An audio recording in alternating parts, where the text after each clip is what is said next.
The Rockonteurs podcast with Gary Kemp and Guy Pratt. Hello, Gary. Hello, Guy. We have an EGOT on the show.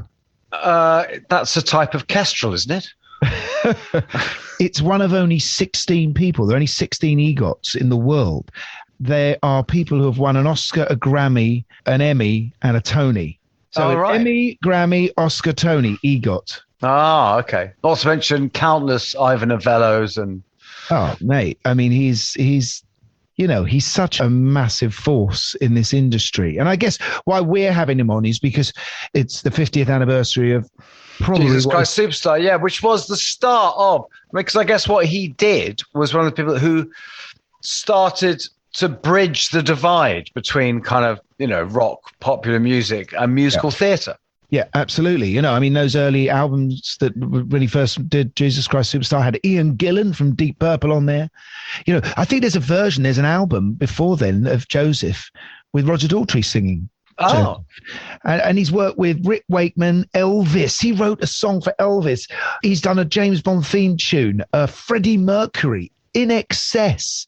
I mean, he's worthy to be on the Rockonteurs, I would have thought. Absolutely. So let's get him on. Tim, so lovely to see you. Tim! Hi there, Gary. Hi, Tim. How are you? Good to finally see you. Now, I want to get this out of the way, which is the time we met, which was at a party, a 50th birthday party, and I rather drunkenly was telling you about a song that my father wrote, which I believe you were very fond of, which is A Handful of Songs by Tommy Steele. Yes, I was very fond of a lot of songs that your dad wrote, some with Donald Barton, with Tommy himself, and my favourite perhaps was Handful of Songs, which was just a great song, which very much, it's part of my childhood. I was a huge admirer of that album that Tommy did. In fact, it was the first album I think I ever bought. It was a 10-inch album called the Tommy Steele Story, and Handful of Songs was also a single. It was a hit single as well, and I just loved that song. And I had performed it live once or twice, not very well, but really? Wow. Yes, and in my youth I could even do the whistling bit, but I won't do it now. Oh my God. I've actually got the Ivan Novello Award for it downstairs. I should have brought it up. I did not realise it won an Ivan Novello Award. It did win an Ivan Novello Award, yeah. As what? Song of the Year or... Yeah, I think it might have been Best Song from a Film. Well, it was a cracking good song.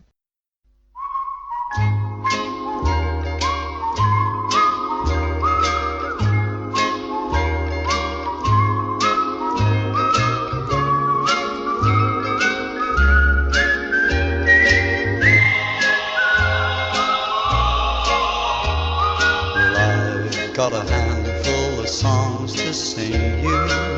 Can't stop my voice when it longs to sing you. New songs and blues songs and songs to bring you happiness. No more, no less. Moreover, wherever we may roam to, or any shore where we may be blown to, we'll know that we're gonna feel at home to la musica, jazz and jazz, calypsos and street vendor cries, strains of old refrains. Sleepy time, baby, lullaby. Because I know you're such a sort of a nerd about rock music and the hang history. on. Yes. But in a good way, about the history of rock music. Words matter, Gary. I know, but of course they do, as far as Tim is concerned. And Tommy Steele, remind our audience of the importance of this man. He was the first rock and roller, wasn't he? Well, he was the first British rock and roller. Of course, he wasn't the first rock and roller, as he came to fame in England sometime after rock and roll had... Actually, it wasn't a long time after, but probably a few months.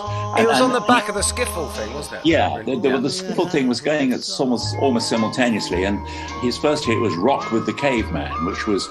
I got the impression that it was almost a kind of spoof of rock and roll, but actually it was a very good rock and roll record, very short. Only lasted about 1 minute and 40 seconds. And my dad also co-wrote. Yeah, he had a great song. And Ronnie Scott played the sax solo. Really? Yeah. Well, that's good. I mean, it was a good record. I'm sure it got, a few bad reviews from the old guard at the time, but it stands up very well today. But the song that really established Tommy as a major pop star, of course, was Singing the Blues, which was a cover. I believe that was after A Handful of Songs. So my exact geography or history of those times is a little wobbly, as I haven't got my reference books in front of me.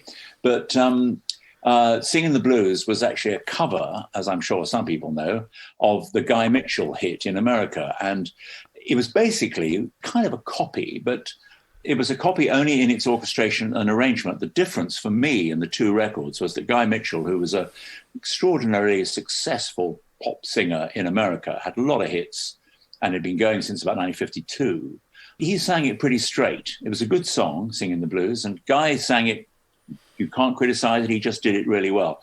Tommy, almost instinctively, did a rock and roll vocal on it, even though it was the same tempo and the same, in a way, the same backing as Guy Mitchell's version. And it showed him to be something rather more original than the traditional, the pop music tradition that Guy Mitchell and Frankie Lane and Johnny Ray and all those great singers had dominated for a long time. It was the way he sort of, I mean, there was a definite Elvis feel to it, as well as the fact that it was a great country semi-rock song. And I still, to this day, think that Tommy's version was more interesting than the Guy Mitchell hit.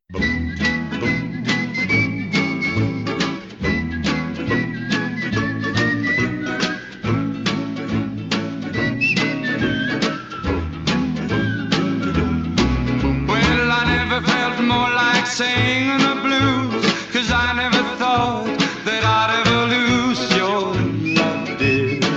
Why'd you do me this way? Well, I never felt more like crying all night, 'cause everything's wrong and nothing ain't right without you. You got me singing the blues. The moon and stars no longer shine. The dream is gone, I thought was mine. There's nothing left for me to do but cry over you. Nothing ever more like running away. Why should I go? 'Cause I couldn't stay without you. You got me singing the blues. Bum, bum.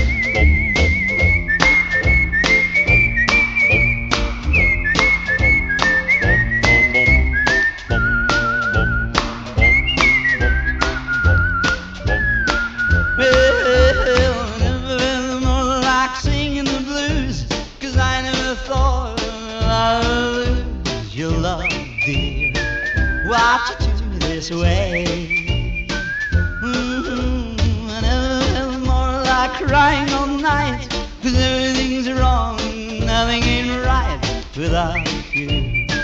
You got me singing the blues. Because Tommy was in the Navy, wasn't he? He was going to America and he was picking up records and bringing them into the country for the first time. And he saw Buddy Holly. That's right, yeah.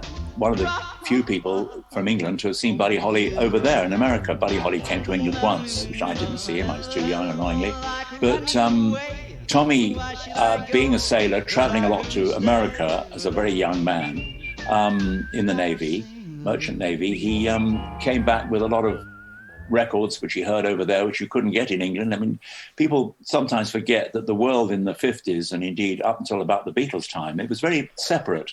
If something happens now in one country in the music business, it happens almost simultaneously around the world.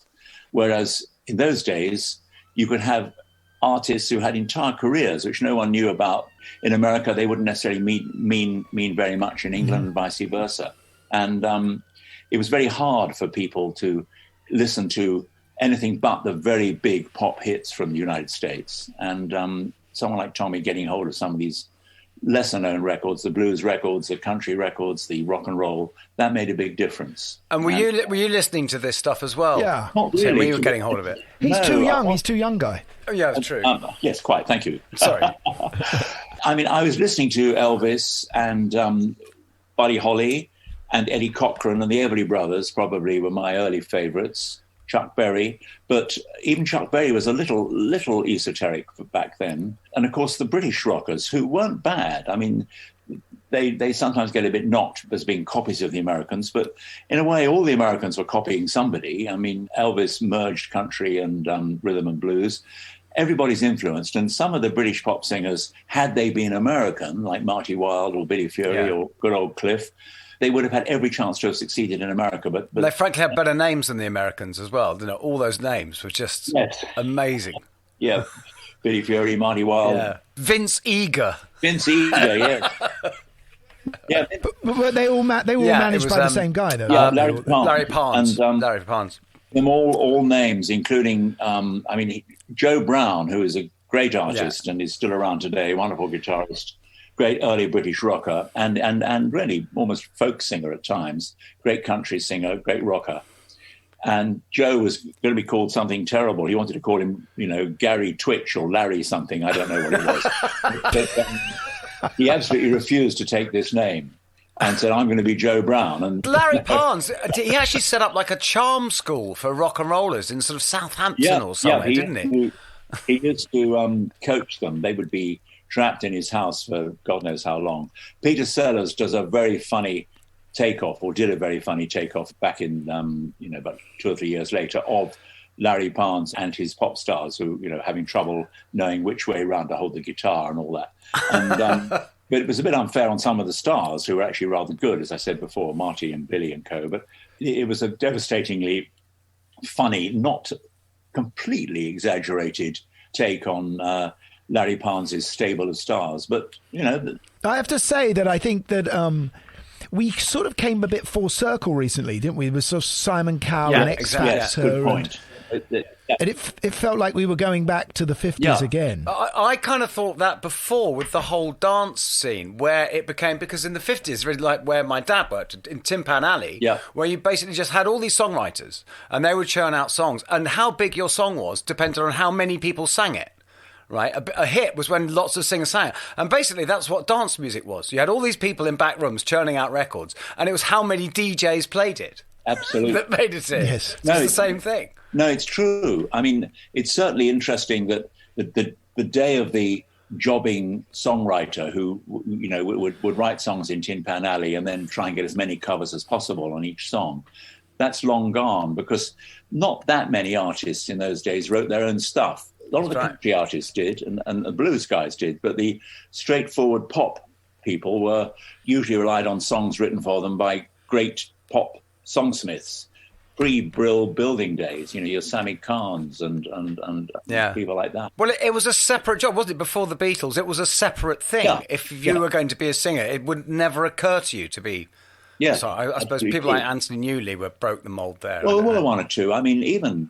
To be fair, the Shadows, they wrote a lot of their stuff, mainly instrumental, but I always feel the Shadows are very underrated, even though, in Britain, everybody knows who they are, and they were hailed quite rightly as being great. Well, every guitar legend we've had on, every guitar legend you ever speak to, Beck, Gilmour, Clapton, anyone, they all just say Hank. Yeah. He's absolutely got that mantle. Now, Hank Marvin was a brilliant and very influential figure, and Bruce Welch, I mean, he's an outstanding rhythm guitarist, and it's almost only in more recent years I've come to realise just how important a great rhythm guitarist is. I mean, Don Everly was considered the king of rhythm guitars. I had a really sweet meeting with Bruce Welch a couple of weeks ago, who was... we had Hank on, and he'd heard a rumour that Hank had said it was his guitar, and why was Bruce going? Of course, I don't think it was quite like that. And Bruce went to great lengths to tell me that it was Cliff's guitar. It just happens to be residing at Bruce's house. Yeah, there's still something dodgy going on there. Whichever way you look at it, there's something dodgy going on there.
first Stratocaster to ever be brought into the Shadows UK. influenced the Beatles. I mean, they got going so young. And Hank and Bruce and Brian, who joined them a little bit later, and Jet Harris, they were the same age as the Beatles. I mean, they made it when they were in their 16, 17, 18. And really, they were pioneers. They didn't have anything to base their acts on so much as the Beatles did. I'm not, obviously the Beatles were pretty good. But by the time the Beatles made it, they were all in their early 20s. And the Shadows, in fact, are no older than the Beatles, and Cliff is younger than John Lennon. So it was extraordinary. In a way, the Shadows were slightly unlucky to make it so early, because it was in an era when America was miles away. You couldn't just leap on a plane and go to the States. There was no television linking the two countries. They conquered Great Britain, and nobody was surprised when Cliff and the Shadows didn't conquer America. We all thought they were brilliant, but nobody expected any British act to be a big star in America at that stage. But obviously they became obsessed with doing instrumentals. George Harrison. Didn't George once say to you, Hank, you've got to forget the instrumental. You've got to have vocals in the group. Yes, he did. He was prone to say that. I bumped into George one day at Abbey Road, and we'd known each other for quite a few years since they first came on the scene, and we both recorded at Abbey Road, of course. We had a hit then with the song called Don't Make My Baby Blue, and he just complimented me on what a good record he thought it was, and he said, listen, do you mind me saying something? I said, not at all, you will anyway. And he said, I really believe you should stop doing instrumentals and concentrate on the vocals. He said, we've always known you could sing, and that's a good record, that's a launching pad for the future. Didn't listen to him, but I think he was probably right at the time. If anyone has listened to this podcast from the beginning and doesn't actually know who we're talking to, you would have no idea that we are talking to one of the all-time greats of musical theatre. We are so far away from that. Well, I know. But you know what? It was an interesting juncture, Tim Rice, a second ago, when we were talking about how there was a period when writers wrote for the Stars, and Stars never, ever wrote. And then, obviously, suddenly from the Beatles onwards, they did.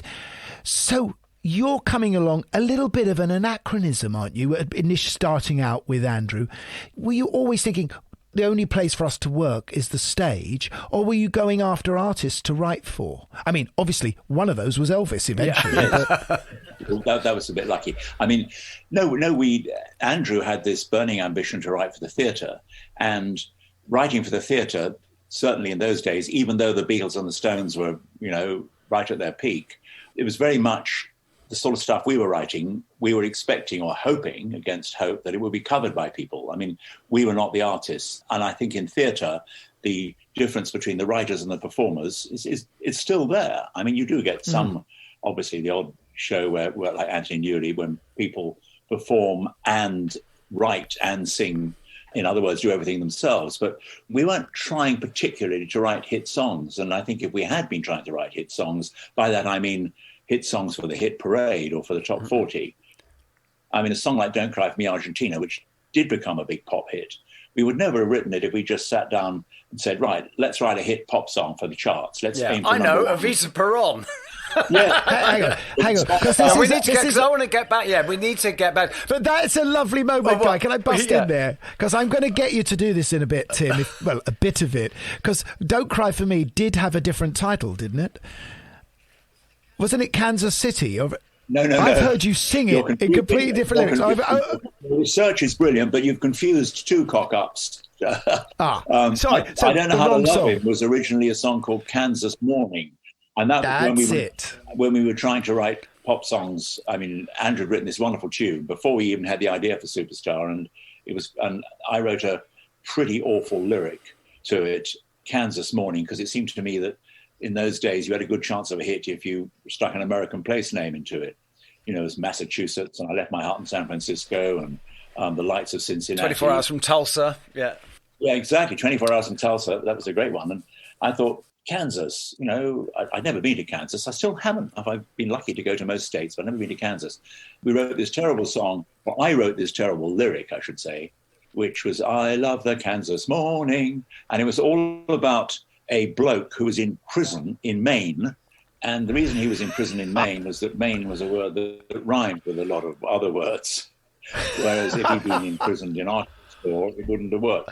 Anyway, it was a pretty awful song, thanks to the lyric. And then when it became, if I may immodestly say so, quite a substantial hit, as I Don't Know How to Love It, I felt on the one hand, well, what a wally you were to do Kansas Morning. On the other hand, it made me think, yeah, you've got to have good words to get a good hit. You know, I mean, if the words don't work or if they're stupid, a bad lyric can kill a good tune.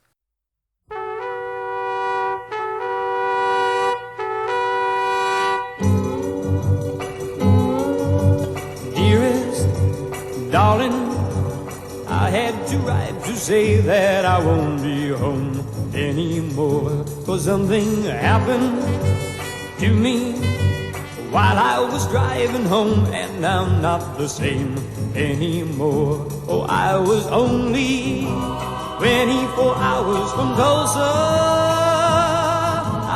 only one day away from your arms. I saw a welcoming light and stopped to rest for the night, and that is when I saw her. As I pulled in outside of the small motel, she was there, and so I walked up to her, asked where I could get something to eat, and she showed me where. Oh, I was only 24 hours from Tulsa, only one day away from your arms. She took me to the cafe. I asked her if she would stay. She said, okay.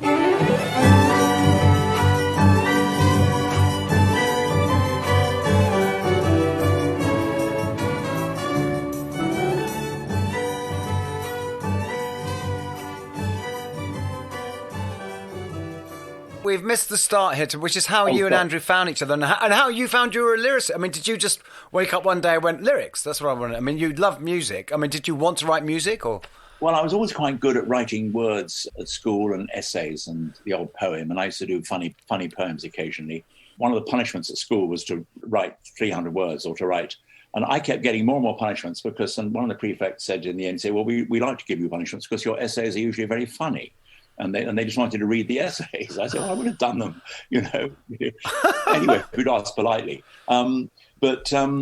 You would have been made for Punch if you were born a century earlier. I enjoyed that, I think. But I did write one or two pop songs on my guitar with 3 chords. And one of them, to my amazement, got recorded. I'd written the tune as well. So when I met Andrew, who was doing a similar... Who by? This is the thing. You hear this a lot with people from, especially from the 60s. They go, and 2 people recorded my songs. How? Well, what is the path from you in a room to that being done by someone? Well, it was a strange path in a way because I made a demo tape in 65 before I met Andrew, which was later that year, of me singing 3 songs I'd written. And I was trying to sell the voice rather than songs, my voice. And they were sort of slightly Dylan Donovan-ish, you know, quite simply structured, but they weren't absolutely awful, but they weren't, on the other hand, particularly good. But I sent them around to all the record companies. Well, there were only about 4 then worth sending stuff to. And I didn't get any response until one music publisher rang me up, Mills Music, a chap called Cyril G. And Cyril said, I've been sent this tape by a record company, you know, because they said they thought the voice was pretty awful, but the songs were okay, and maybe possibly something would work. And Cyril then said, well, who sang? I said, I don't know, somebody. I wasn't interested in, you know, he was just doing me a favor. And Cyril said, well, I think one of the songs we could get recorded. And he got a cover on it from an unknown band called The Night Shift, who did at one point have Jeff Beck in their ranks. And I'm not sure whether sure whether Jeff was on my record.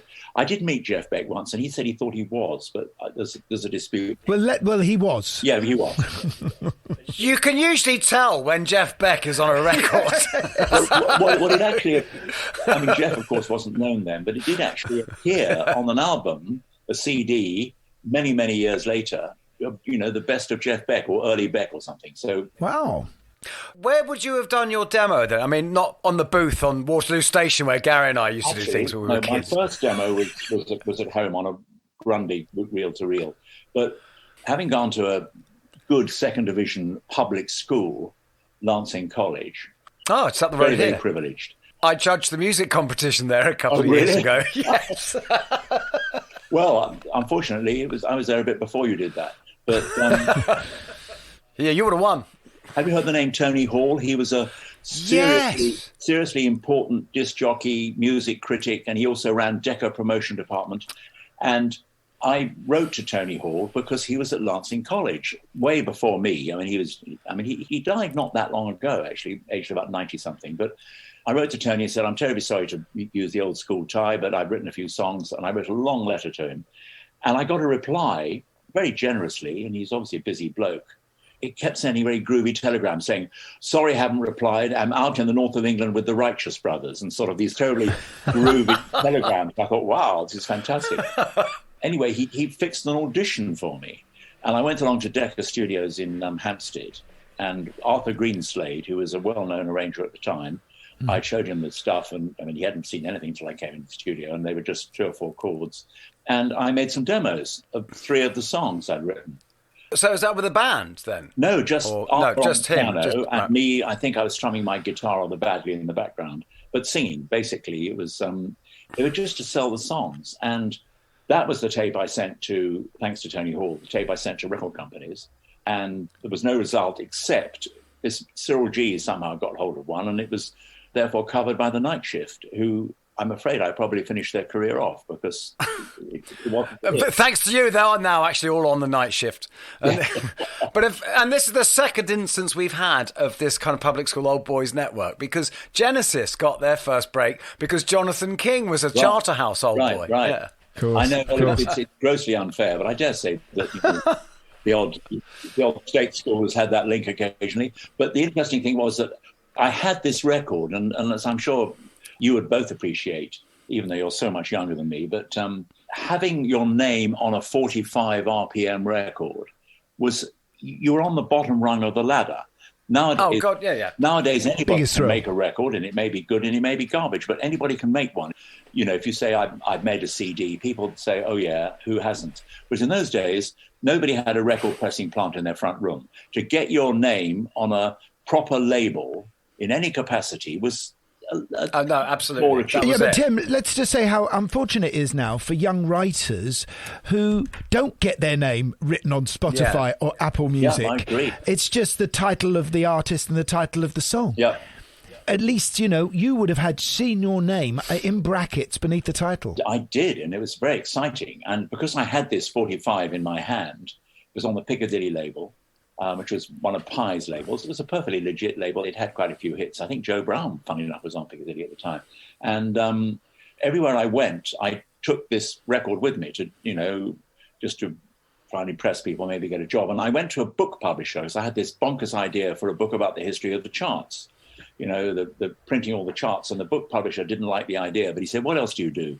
And I said, well, I've written this song, and I whipped out my song, which was called That's My Story by the Night Shift. And he played it, and he said, no, I don't like that either. But he said, but I do know a young man who wants to write with somebody because he can't do lyrics as well as he can do tunes. And this was A. Lloyd Webber. I did think he ought to change his name. He'll never make it with that long handle. But I went to meet Andrew, and those days there was no email, there were no mobiles. I wrote him a letter, and he called me back at my office. And as a result, I went round to meet him. I was in the law office at the time. I was trying to be a law student and failing. And I went round to Andrew's parents' house, or flat rather, where he was living. And he said, oh, I'm going to write for the theatre. And he really wanted to be the next Richard Rodgers, or indeed the next Lionel Bart, who was at his peak at that point. It was clear to me, pretty sharpish, that he was rather good, because he sat at the piano and he played all these tunes, and, they were just very good. They were very much in the theatre tradition. There wasn't much rock feel, although he did have a good collection of rock and roll albums. I mean, I didn't even have any albums, barely. I had about 4 or 5 albums and lots of singles. He had reams of albums, and they were beautifully kept, and I was very impressed. Anyway, he said, do you know anything about theatre? And I said, oh, yes, which I didn't. He'd done a musical based on the story of Dr. Bernardo, the Victorian philanthropist. He'd written it at school at Westminster, where he was at, and he'd written it with a fellow pupil called Robin Barrow. And Robin wanted to do something insane, like become a doctor. He didn't want to stay in the music business or theatre business. Madness. So when he left school, he decided he didn't want to do any more lyrics. And Andrew was therefore had a story and he had a score, but no words. And I took over, and that show never got anywhere. But it was very derivative and too much influenced by Lionel Bart, who was one of our heroes. Lots of Cockney kids. Yeah, we had Cockney kids. It was set in the 19th century. It was all that. It was a bit like Oliver too, but not as good. But it was. Use a toff and no mistake. Yeah, exactly. Oh, you saw the show, did you? No, it was a good. No one was imprisoned in Maine. No. Yeah, that would have made it better, I think. Joseph was the breakthrough for you. I mean, listen. We're going to get on to Jesus Christ Superstar because it's rock opera, and we are the Rockonteurs, and we need the difference between Jesus Christ Superstar and Joseph is immense. Yeah. Why did you go and choose that biblical story? Well, we while we were waiting for our Bernardo musical to hit Broadway and the West End, which it never did, but we made some demos, and a schoolmaster friend of Andrew's heard the demos and thought they were rather good, and he said he's got to do something for his kids' end-of-term school concert. Would we like to write something? And this was for us a bit of a come down after our dreams of West End and Broadway. We thought, well, at least we'll see our work done. And Alan said, there was no money in it. Alan was the teacher. But an educational publisher might hear it, and then it can be sent to schools, and it could become a sort of educational hit for music teachers. And he said, but choose a subject that won't date too much, because we said, well, we could do a James Bond musical. And Alan said, no, James Bond will be forgotten in 5 years' time. How wrong can you be? But actually, I thought, well, that probably the Bible would be good ideas. And Joseph was my favourite Bible story as a kid. It was a good story and an opportunity for fun. And I wanted to make it funny, which I was quite good at. And so we began sending these one-a-week songs off to Alan's kids to be taught, for them to learn. And when it came to the end-of-term school concert, it went down so well with the parents. The headmaster said, we've got to do this again in a bigger hall, so the dads who were managed to get out of it by saying they were in the office, they can come too. And it was played again, and it got, by an absolute fluke, a rave review in the Sunday Times for a school concert. And that was because we did not realise that the Sunday Times is music. Okay, which journalist went to Lancing College? No, it's almost that. We had no idea that Derek Jewell, who was the Sunday Times music man who wrote about rock and pop, and that was quite a new field for the Sunday papers in those days.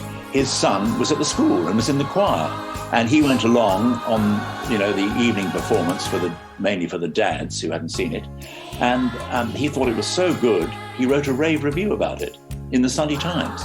And look out for these two lads. And then we got an offer to make a record of it, and it just grew from there. We didn't make any instant fame or money out of Joseph, but it just got us going.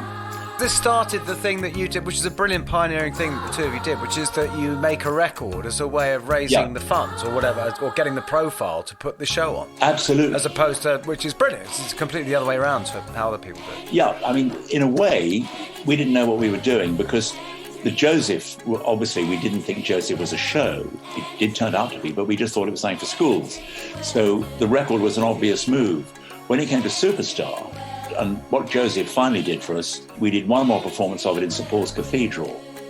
We were invited to take part in some St. Paul's festival, which was great. And we had a rock group playing in it, they were pop, but they were very good.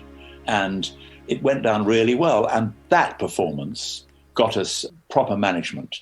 And then we were offered salaries just to exist. I mean, not much, about 1,500, 2,000 quid a year each. That seemed a lot. And because of our connection with the Dean of St. Paul's, we had this weird idea to do something on the life of Jesus seen through the eyes of Judas Iscariot. And again, we were thinking theatre. We wanted it to be something that could be staged, but nobody wanted to stage it. Our manager, David Land, was hawking it around to the theatrical friends of his, the Cameron Mackintoshes of the day. Mm-hmm. But they all said, no, this is an outrageous idea, or religion won't work. So we were forced in the end. The only person who wanted to do it was a guy at MCA Records called Brian Brolly. And MCA Records were a great company for us because they had a small office in London, which meant we were one of their very few acts. But they had worldwide companies around the world just at the time when the album and worldwide record companies were really where you had to be. And we were therefore forced, in a way, out of desperation to make an album rather than go for a show. And thank God we did, because then we could make it more rock. We had to aim for the radio.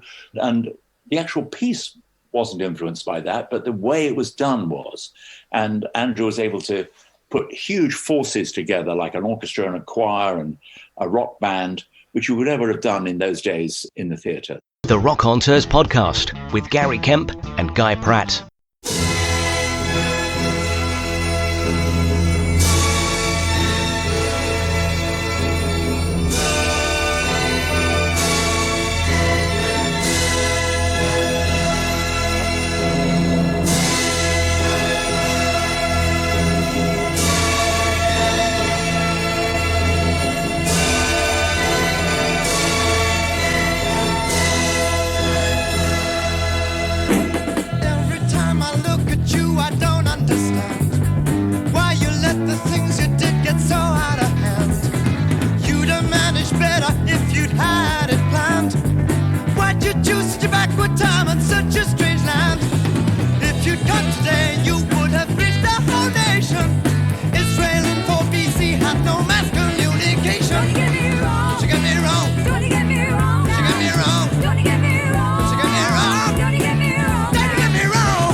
Tim, let's step back a little bit. Was it called Jesus Christ Superstar when you were... What a great title this is for the time you were living. Also, because the word superstar had only just been invented, yes, hadn't it?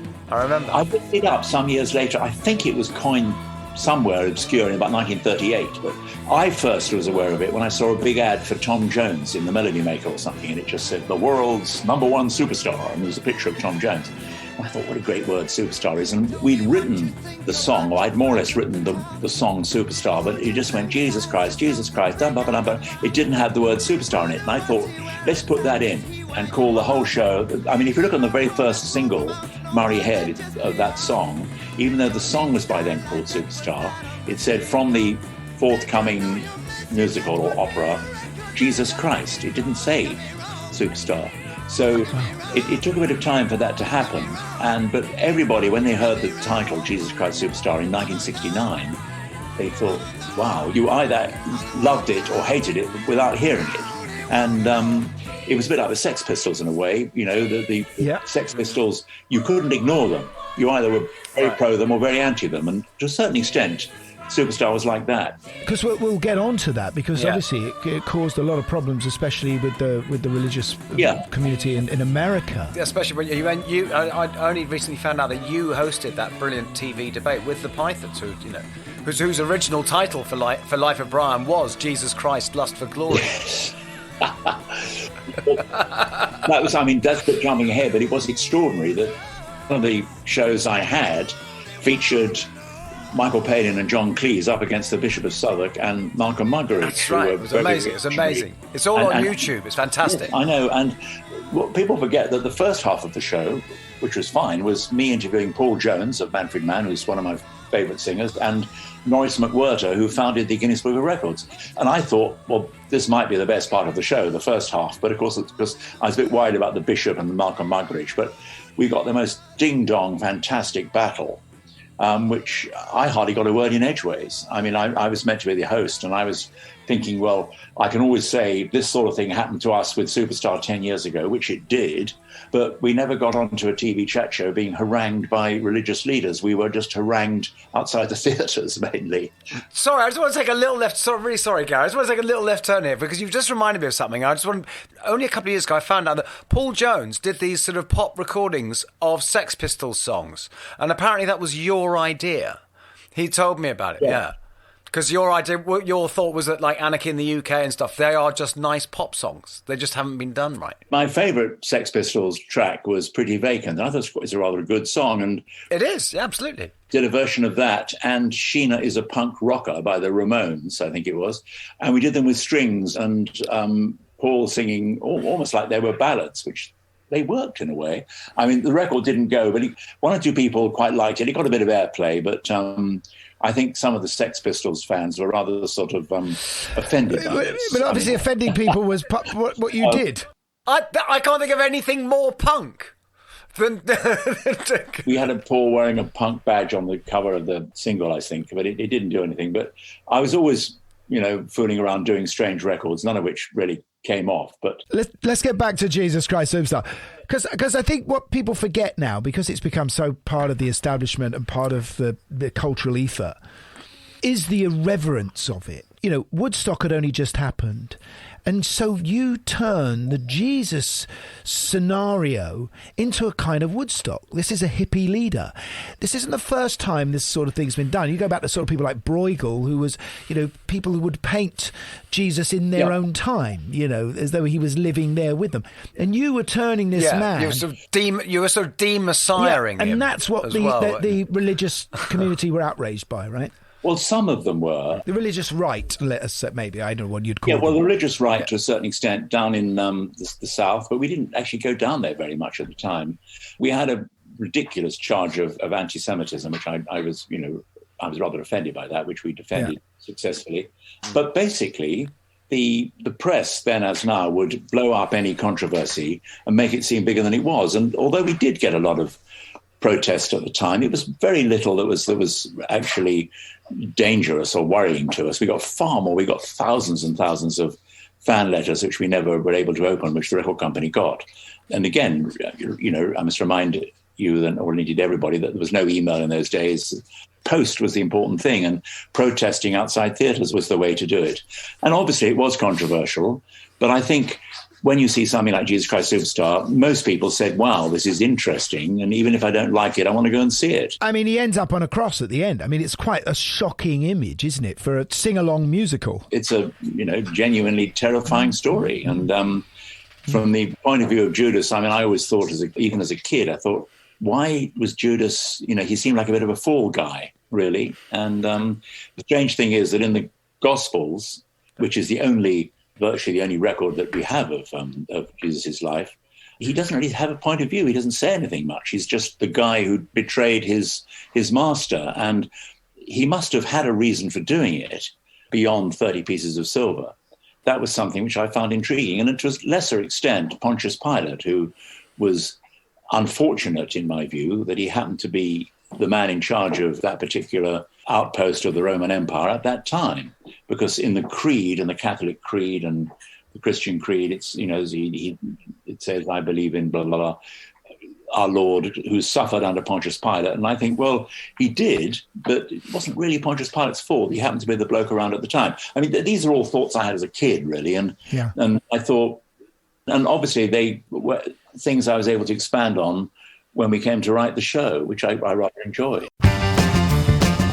God, I saw him. He looked 3/4 dead, and he was so bad I had to turn my head. You beat him so hard that he was bent and lame, and I know who everybody's going to blame. I don't believe he knows I acted for our good.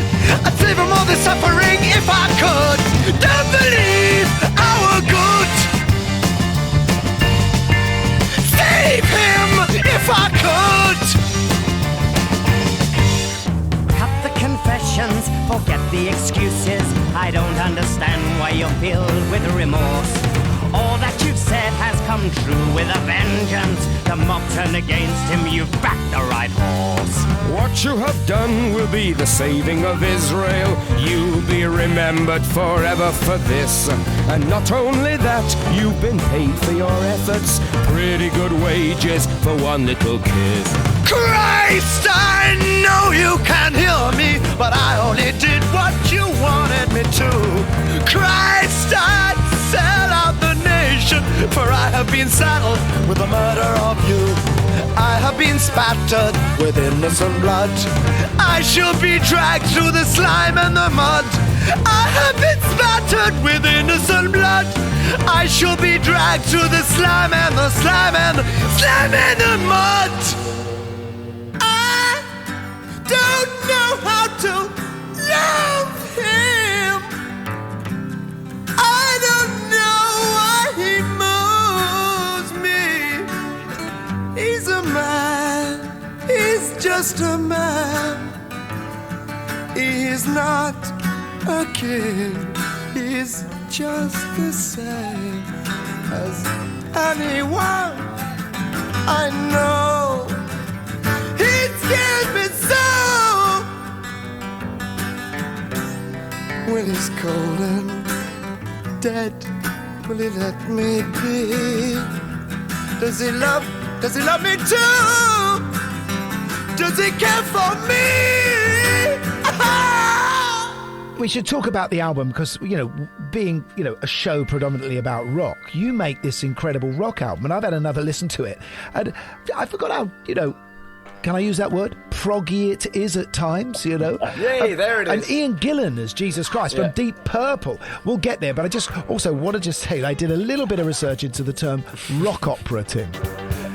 And it says that apparently the story of Simon Simopath by a band called Nirvana in 1967 gets credited. An English psychedelic band from London who sued Nirvana and made a lot of money out of court for stealing their name, apparently, even though you've never heard of them. And that was apparently the first rock opera. Well, it might have been. I don't know of it, actually, to be honest. I don't think I've even heard of it until you just mentioned it. Yeah. Obviously, The Who's Tommy was billed as a rock opera, and that came out shortly before we did. And SF Sorrow by The Pretty Things, which was before that. A little later. No, it was before Tommy. No, was it? Yeah, I think, but I'm pretty sure. You're probably right, sorry. I was unaware of SF Sorrow at the time, I think. But Tommy was an inspiration in many ways. Tommy was the one that lifted the curtain. I think, and I'm a great fan of Pete Townsend and Roger Daltrey and the lads, but I don't think we were particularly up with Tommy when we were doing Superstar. I think it came out in '69, and I was aware of it, and I loved the singles, but we kind of thought of it, maybe wrongly, as a great Who record, because it was all sung by the one group and performed by the one group. We felt it was nothing like what we were doing. And in a way, it wasn't, because we were using lots of different performers and characters and dealing with a very old-fashioned story, not a very old story, whereas Pete was doing a brilliant story from his own brain, and everything by the four members of the band plus one or two sessions. Was Ian Gillan in Deep Purple when he sang the Jesus part? He just about joined it. His manager was a chap called Tony Edwards, and we'd had a tiny success with the Superstar single with Murray, and we were frantically writing the rest of the show, which we'd had drafted out, and we were working out how to record it and who to record it with.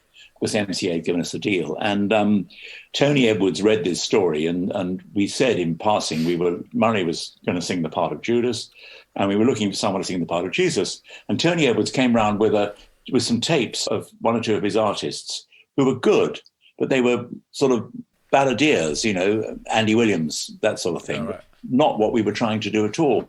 And we said, no, really, this has got to be rock. And Andrew played on the piano one or two of the songs that we'd written, including Gethsemane, and saying this should be, really almost screamed. Tony Edwards, he said, I think I've got the chap for you. And he came back with a copy of Ian Gillan singing Child in Time. And he said, this is from the new Deep Purple album. And it's a new lineup of Deep Purple, one or two guys the same, but Ian is the new lead vocalist. And we didn't know Ian Gillan at that point, but we heard his voice, and Andrew said, that's exactly what I want. I can tell you for sure, we did not know anything about Ian Gillan. I know he was in episode 6, but they never quite made it. Ian's voice was new to us, and we were very excited by it. And Ian and Tony came round again, and we played them the stuff, and we went into the studio pretty quickly. And Ian did a fantastic job. And I'm still in touch with him. I saw both him and Murray not that long ago. And It was really great for him because he had that going. I mean, he was number one in the American charts with Superstar and simultaneously breaking through as one of the really big heavy metal bands with Deep Purple. The one thing I forgot to ask you, and was on my mind, was Jesus Christ Superstar the first sung-through musical? Well... Meaning there's no talking in between the songs? Depends. I mean, if you go back to Gilbert and Sullivan or, that far back, but of its time, it was probably the first. I mean, most of the big musicals that we were admiring and just before us were not sung through. But a lot have been sung through since, like Les Mis and shows like that. So I think we influenced a few people. Was that a conscious decision, or was that because you did the album first? Because we did the album first, and that was another reason why the sheer good fortune in doing the album first. We did it as a complete piece of music, sung through, operatic in form. We originally thought, had we had a theatrical producer take it on, we probably would have written a really bad book for it with, people saying, "Hi, Judas, what's for supper?" And things like that. It would have been terrible. That's actually really important because you are dealing with really mythical, heightened characters that we can't imagine speaking. Okay, we imagine people speaking in Shakespearean language, but not in real language. But so singing, all of them singing, that kind of works. It does. I mean, that's a very good point. That's really why musical sometimes, or indeed opera, has the opportunity to transcend storyline and everything. It's simultaneously real and not real. People, if they like what they're hearing, within the first few minutes, they're drawn into it. And then obviously they can tell people are singing, but they get used for the 2 hours or so. This is what the life of this piece is. This is what we're hearing on stage. And they're totally used to it being sung. And if somebody suddenly said a few words, it would be a bit of a jolt. They'd say, hang on, this isn't right. This is meant to be sung. And we were very lucky, I think. We had to make it shorter because we had 2 albums, 2 discs. It couldn't be too long. And most musicals are too long, in my view, including some of ours. It had to be concise. It had to be rock. It had to be all sung. All these things helped it. And if we'd gone to theatre first, which we tried to do, it probably wouldn't have been a success at all. Would it? No. And I would not be on this show now. So, Evita. Yes. Right. I mean, this is mind-boggling. We need a musical. What's a hit musical idea? I know. Argentinian. No, not the Argentinian president. His wife. Well, I know she was the great cultural figure, but she was the star. She was a very important part of the Argentine. Who was aware? Yeah, because Tim, you've gone with someone who's the most famous figure in the world to someone that hardly anyone has ever heard of. It was pretty niche, shall we say? Well, although casts a shadow over Argentina forever with this incredibly contradictory form of politics. I remember people saying to us when Superstar was mooted before it became a big hit, say, well, some of the theatrical producers were saying, well, it's a story everybody knows. It's too well known. It can't work. With Eva Perón, they said the opposite. Nobody knows the first thing about her. How can this work? But it did work, and it wasn't our original choice. We were going to do a show on Jeeves and Bertie Wooster, which Andrew ended up doing, but not with me, because I didn't think it was going to work. And Eva Perón became it was an idea I heard. I was inspired by a radio program on her, which I heard by chance. This is pre-Sat-Nav. If there'd been Sat-Nav, you wouldn't have Evita, because I was on my way to a dinner somewhere at some friend's house, and I was lost. And because I was lost, I heard the beginning of a show on the radio, and it was something called Legends of Our Time. Oh, so this will be a Radio 4 documentary. Yeah, it was. It was a half-an-hour Radio 4 documentary. And I thought, this is interesting. And then I got to the house, and I thought, I better try and listen to this on the replay, because it was on again later in the week. And I heard it. And the thing is, I did know a tiny bit about her. Not much, but more than most people. I'd been aware of her from collecting stamps when I was a kid. And for some reason, I remembered in the papers reading, I was very young, but I do remember reading about her death. And so I knew she was Argentine, glamorous, and dead. Those are the 3 keys to a hit musical. And this is also why taxi drivers don't write hit musicals, because they just know their way around, right? So. Yes. That's very, very true. Very good. Eva Perón, the legendary First Lady of Argentina, rose from poverty to become one of the most powerful women of the 20th century. Many in America first came to know about Eva Perón through the 1978 Broadway musical Evita. supposed to have been immortal. Evita won 7 Tonys, music by Andrew Lloyd Webber, lyrics by Tim Rice. I did a lot of research. I went out to Argentina, and Andrew at that point, you know, he was doing Jeeves, and I don't think he quite thought it was a good idea, but Jeeves, which, you know, I shouldn't say this, but Jeeves helped me by not being a big success. And Andrew realized that perhaps it was a mistake to, in a way, go back into the past at this stage in our careers, go back to other styles when we'd sort of by mistake forged our own style. So he said, right, let's do this Eva Peron thing. And we did. And by that time, I'd already drafted out the storyline and all that. So, and again, we thought this time we will deliberately do the record first because we don't want it staged until we've done the score. And it worked again. And you had the wonderful Julie Covington. Yeah, she was great. She was on Rock Follies, a big TV show at the time. Yeah, I loved Rock Follies. Oh, yes. Yeah, Which Andy Mackay wrote the Andy songs Mackay, for. With now let me get this, Charlotte Cornwall. Yeah. Who is the sister of the famous David Cornwall. Who is? John le Carre. John le Carre. Right. Sorry. And Rula Lenska. And fourth lady joined called Sue Jones-Davies. And they were all great in different ways. And that was one of the reasons why the show worked, because, you know, you had these 4 disparate characters coming together to form an all-girl group, which was much rarer then than it is now. But Julie, her voice seemed to be the one that we thought would work best for Evita. And we had no idea whether she'd agree to do it, but she did. We got in touch with her and she came round and liked it. And we began recording it with her.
Though it seemed to the world they were all I desired.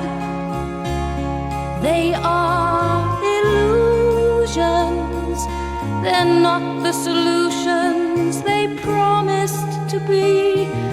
The answer was here all the time. I love you and hope you love me. Don't cry for me, Argentina. And David Essex as Che Guevara. Well, David, who was brilliant. Is Che Guevara, or is it Che's just the narrator? It really is Che Guevara. It is Che Guevara. Yeah, even though they may never have met. They could have met, but I don't think they did. No, David was not on the original record. We were very lucky to get Colm Wilkinson, who is a wonderful singer. Who went on to star in Les Mis, right? Yes. Les Mis was what kicked Colm into stardom. But on this album, he was terrific. On the Evita album, he was the first big person to sing that role.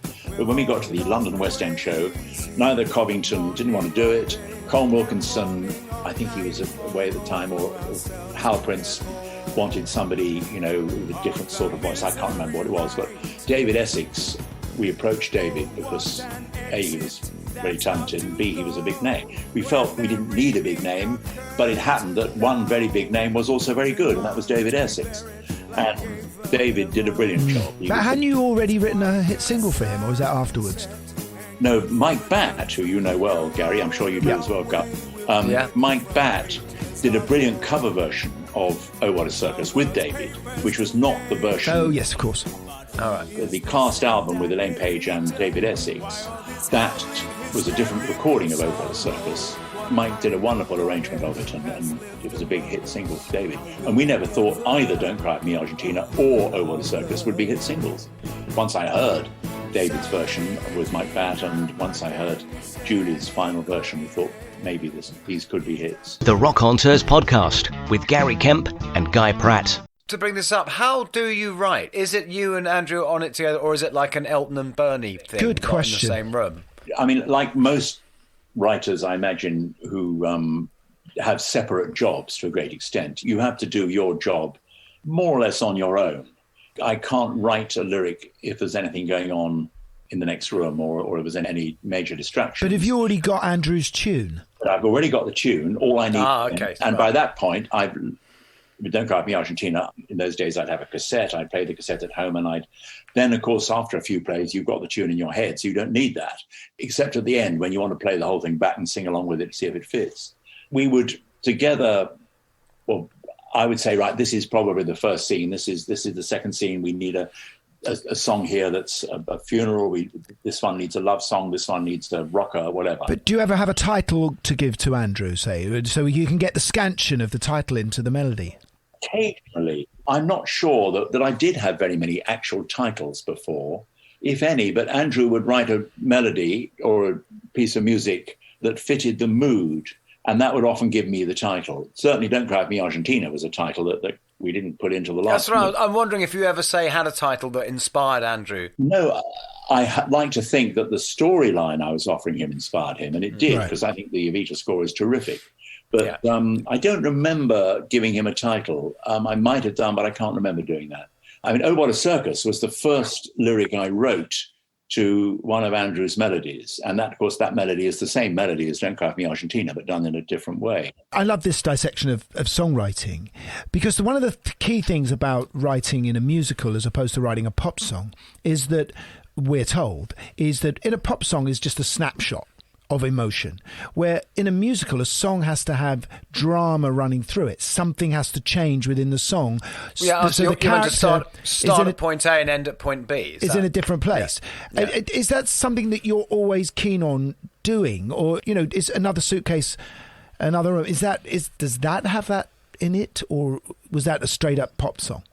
Well, that was the one song, Another Suitcase in Another Hall, that we thought would work out of context. Oh, and didn't someone come up with a line in the studio with the answer bit? I don't think so. We wrote that one in Biarritz. Sounds rather grand, but we went off to... Yeah, it does. Yes. So I should have said Brighton or Shoreham or something. But we went off, we took a couple of rooms in a hotel to get out of the way and actually concentrate and not be distracted, which is daft to go to Biarritz if you don't want to be distracted. But we did write about 5 or 6 songs there, including Another Suitcase. And we felt at the time that was something that would work out of the show. And we expected that if there were to be a pop hit, we thought that would be it. But I don't remember the answer phrases coming in later. I think they were always there. Okay. Yeah, so we don't want to cause us any kind of lawsuits. No, it's probably someone angling for glory. Yeah. It happens a lot. The character's drama shifting within a tune, is that important to you as a lyricist, Tim? Yes, I think it is. I mean, the job of a song, as you were implying there, the job of a song in a show is often as much to get the story moving on and get the character developed as it is to have a good song. But you've still got to make it a song that people enjoy hearing, otherwise they'll drift off. Like, a good bit of dialogue in any straight play, if it's entertaining, besides being factual, it will hold the attention better. And in a way, I find it easier at times to write a song or a scene which has to get from A to B, has to tell a story, has to put something over. Because I don't know, I mean, Gary, when you write your great songs, I'm absolutely baffled as to sometimes how you come up with an idea which appears to be a brilliant 3-minute snapshot, if you like, of life, of an attitude.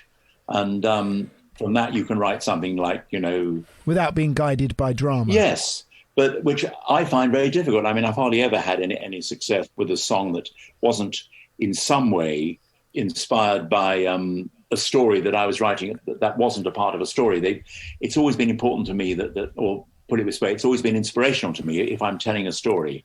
If I'm just writing a one-off song, I'm not sure I can do it. I think with songs, with pop songs, I think it's all about trying to shift perspectives so that you're not in the same version every verse, and that certainly when you get to a middle 8, you come right out of your character and you're looking more objectively at a situation. So you do a sort of staging, if you like, when you're writing a pop song from different angles of perception. But also, actually, Tim, I want to ask you, Gary and I have done some musical writing together, and there's all sorts of theory and stuff, isn't there? And that's one. Did you just learn to write musicals as you went along, or did you study the theory of, like, you need to hear your main theme by here, and this character needs to have strong rhymes, and this needs to... Well, I didn't, and I would say Andrew probably did, in as much as he had an incredible knowledge of musicals and how they were structured.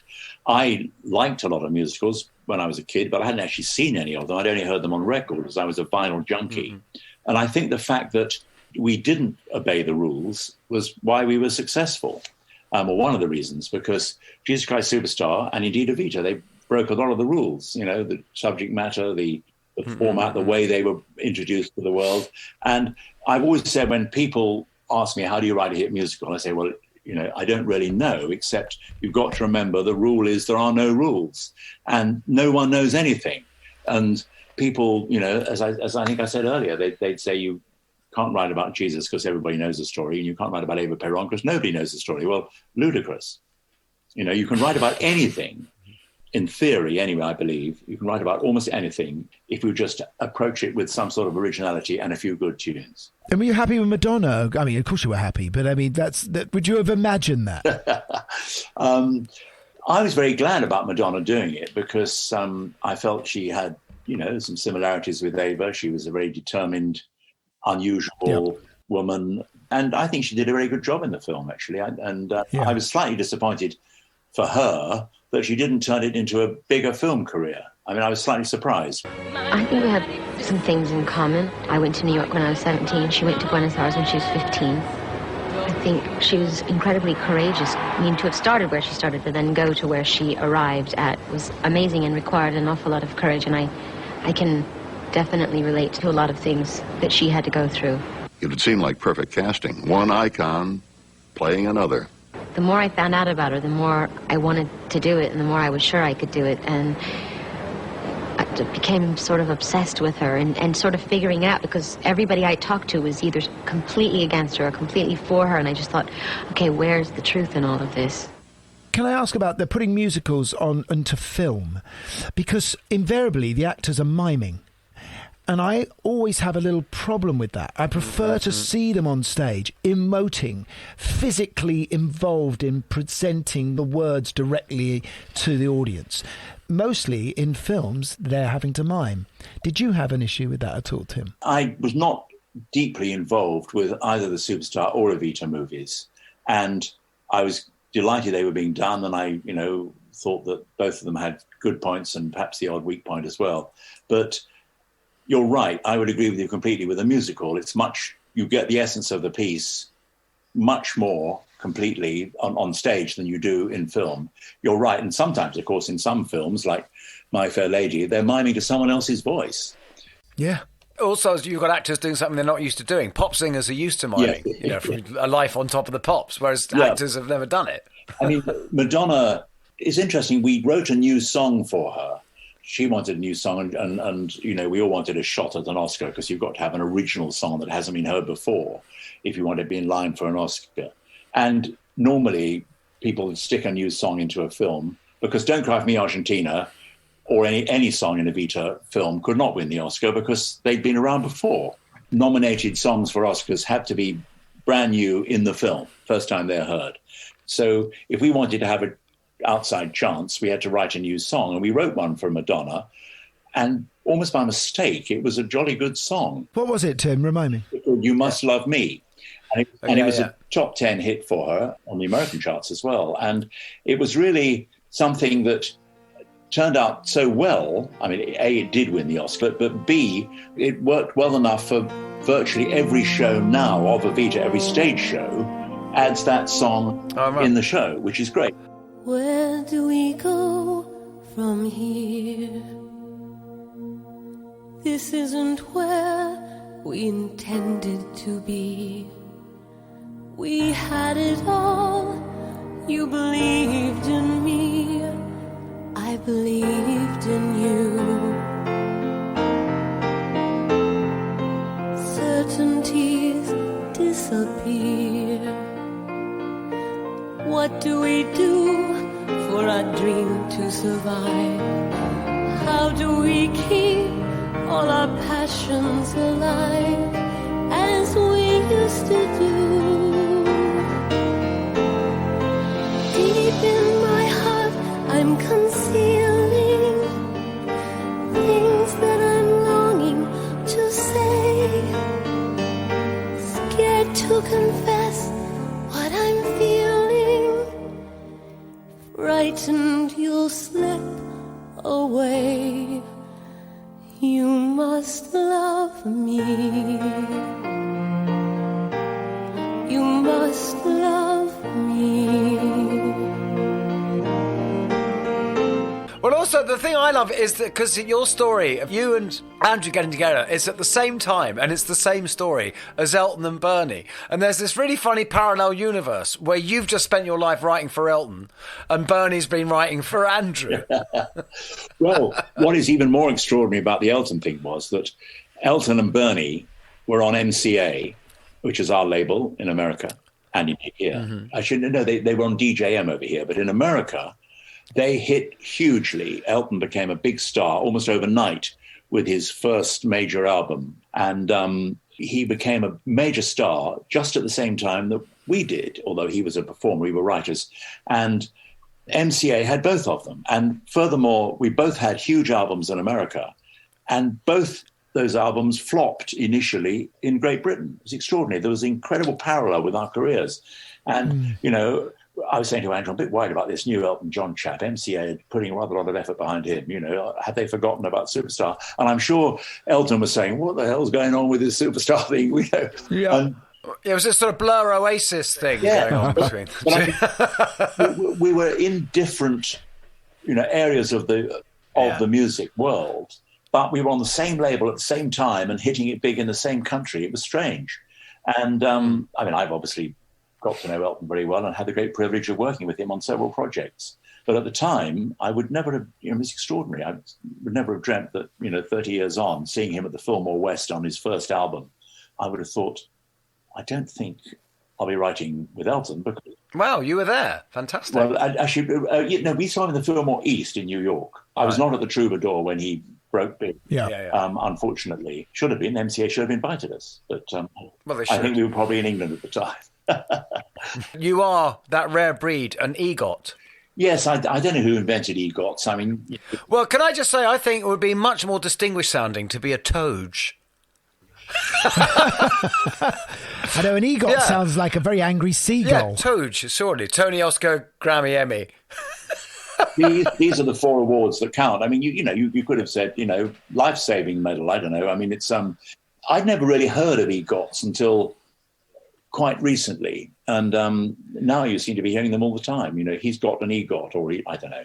That sounds like a Lionel Bart song. Yes, he's got an EGOT.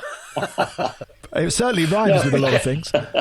No, it was. I mean, I appreciated that enormously. It was nice to get one. The Emmy was for being producers of the fairly recent television version of Superstar, which was done live in New York and filmed for television. It was a television special, and my main, John Legend and Sarah Bareilles and Brandon Dixon, and it was my main contribution was suggesting the wonderful Alice Cooper as Herod, which he did brilliantly. Yeah, brilliant, inspired. And, that suggestion got me an Emmy, as far as I can see.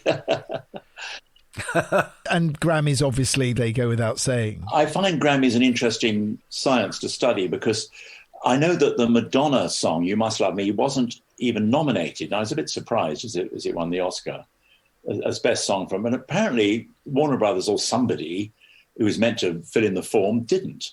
And, it's a form filling thing. Which is silly because I would imagine that the panel of experts who are choosing the Grammys, the nominations, should know enough about each category to make their choices themselves without relying on the record companies to send stuff in. Tim, I don't know how long we've really taken up a lot of your time, and we haven't mentioned, I mean, we are, as we said earlier, being a rock programme, as it were, we still haven't mentioned Elton John, and we haven't mentioned Bjorn and Benny of ABBA. Chess, exactly. I mean, there's so much that we need to talk to you about. We can always do a part 2, Yeah.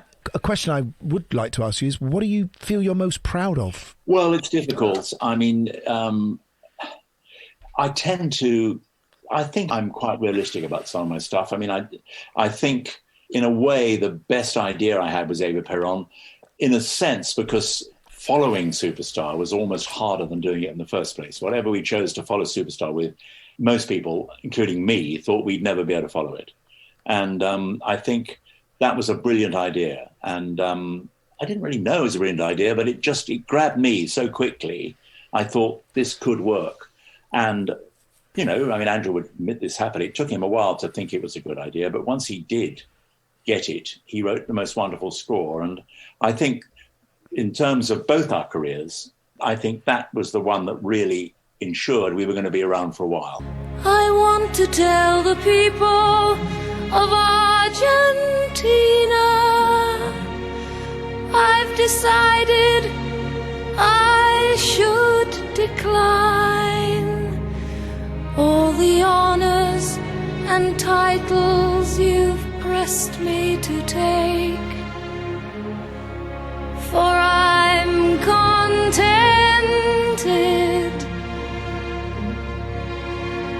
Let me simply go on as the woman who brings her people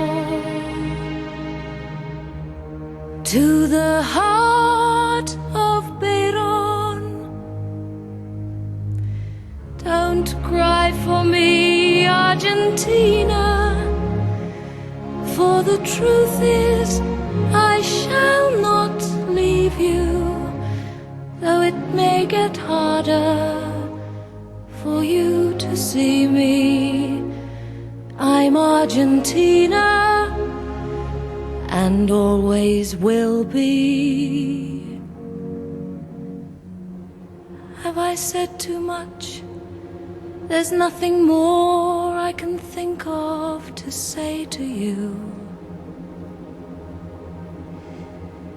But all you have to do is look at me to know that every word is true. Tim, it's been great having you on. We must have you back. I mean, I think it's fascinating talking to you. You've got so many great stories, and what a career. And thank you for coming on Thank you. Rockonteurs. It's so nice to, chat to blokes who know what they're talking about. Thank you, Tim. Really, it was a delight, and an All honour. the very Thank best. See you soon.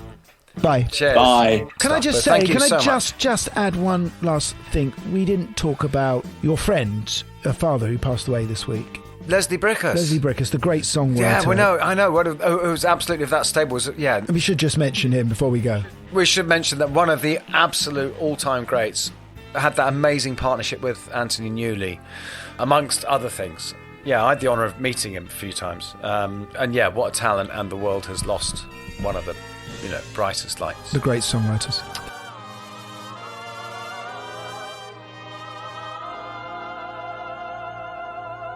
What kind of fool am I who never fell in love? It seems that I'm the only one that I have been thinking of. What kind of man is this? An empty shell, a lonely cell in which an empty heart must dwell. What kind of clown am I? What do I know of life? Why can't I cast away this mask of play and live my life? Why can't I fall in love like any other man? And maybe then I'll know what kind of fool I am.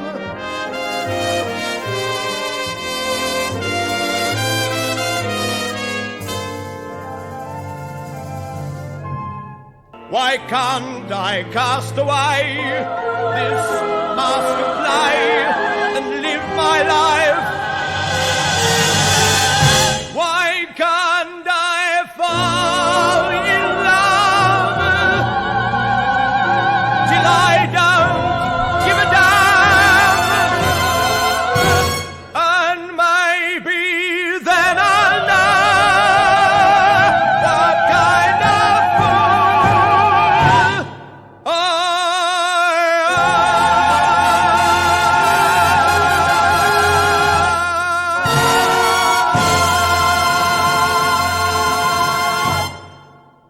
The Rockonteurs podcast with Gary Kemp and Guy Pratt.